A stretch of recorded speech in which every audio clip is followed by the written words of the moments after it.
Good morning ma'am. I kayumantang Manipuri sinaw na haijage. Ay naijari si lana kambiganu.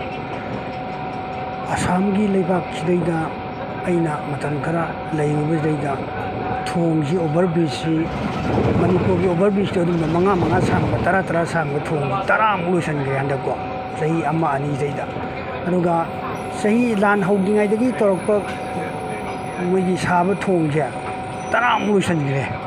Akhoi Assam dako aruga Manipur dadi akhoi chahi chamagi keroda puthagre sakhot pechang handa bajeko ado Manipur gi sinau jing sina pamba si karino yan lan yam pamgadi polok moina dum thupsan gasi ko polok moina dum kasukan de hingbai kasukan je kanamta akhoi kuki jing lan yam pame lan nam pam ni polok amtang hatuk na ga losan daga tothok puna pharani natragadi yaroi